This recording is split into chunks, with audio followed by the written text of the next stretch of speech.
Hi guys, welcome back to the channel. My name is Lawrence and you're watching on Rupture TV. So in today's video, we're going to be talking about the Loctek ergonomic table, also known as the ET225E ergonomic dual motor desk.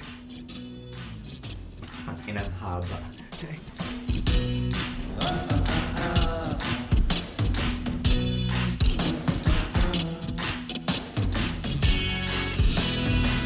Hi guys, so we made a little bit of a mistake there. I was saying that we're gonna be reviewing an ET225E when in fact it is an ET225E. Okay, so I'm sorry. I did a little bit of a research and I found out that I was looking at the wrong product. There are some similarities and a little bit of a difference between these two tables, and let's talk about that. But before we proceed any further, if you're new to the page or if you're new to the channel, please consider subscribing and hitting that notification bell so you get alerted whenever I post any new content on this platform.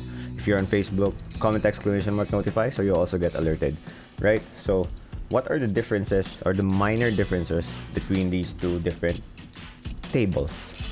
So let's start with the maximum payload. The ET223IB has a maximum payload of 125 kilograms, whereas the ET225E has a maximum payload of 100 kilograms. Number two, the column arrangement. So with ET223IB, the columns are upright, which means the top is actually narrower than the bottom, whereas with ET225E, the columns are narrower at the bottom. So what do I exactly mean by that? Let me use this pole or this tripod as an example, or selfie stick as an example. So this is upright. Okay, so you see that the top is much more narrow than the bottom. So this is the case with the ET223IB, but with the ET225E, it's reversed. So the bottom is narrower than the top. So the next would be the shape of the column. For 223IB, it's rectangular, whereas for 225E, it's square. That's pretty much self-explanatory. So next up would be the motor speed. For 223IB, it moves at around 38 millimeters per second, while the 225E moves at around 35 millimeters per second. So I think this has something to do with the maximum payload of each motors, but I might be wrong, so please let me know in the comment section down below. So next up would be the height range. The 223IB has a minimum height range of 580 millimeters and a maximum height range of 1,230. On the other hand, the 225E has a minimum height of 620 millimeters and a maximum height of 1,270 millimeters. So please take note that this measurement doesn't include the tabletop. So as far as tabletop size is concerned, the 223IB can handle a 1200 by 600 millimeter tabletop up to 2000 by 800 millimeter tabletop, while the 225E can also handle a minimum of 1200 by 600 millimeter tabletop. The maximum that it can only go is up to 1800 by 800 millimeter tabletop.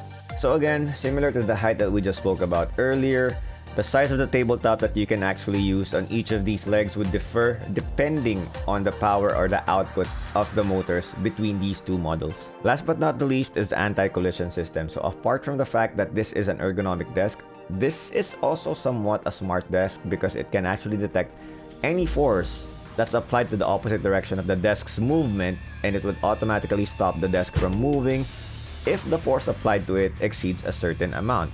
So what are the thresholds? I'm not sure, but if you do know, please let me know in the comment section down below. So as far as the anti-collision system is concerned, both the ET223IB and the ET225E has it. So next up is the moment that you guys have all been waiting for. We're going to be putting the ET225E to the test. So the challenge here is I will be raising this table to its maximum height while I am sitting on top of the desk. All together with the entire setup, right? The system unit, 3 monitors, the lights, the camera, the router, the modem, the laptop, everything except for the TV, of course, because it's on a different desk. So I'm gonna try to raise it up to the maximum height. Hopefully it doesn't break down on me because this is not a cheap piece of equipment. So I would say the entire setup, like the computer setup, 3 monitors, the system unit would weigh around 25 to 35 kilograms maximum. And the tabletop alone is solid wood and would weigh somewhere around 10 to 15 kilograms. So let's say that's around 50 kilograms. I personally weigh at around 60 to 62 kilograms as of late. So if you put it all together, that's a little less than 110 kilograms. So we're over by 10 kilograms based on the threshold. Now, as what I've said, this is not a cheap piece of equipment that we have here. So hopefully it doesn't break down somewhere along the line. But at least we're going to be testing its limits as well, right? So let's get into it.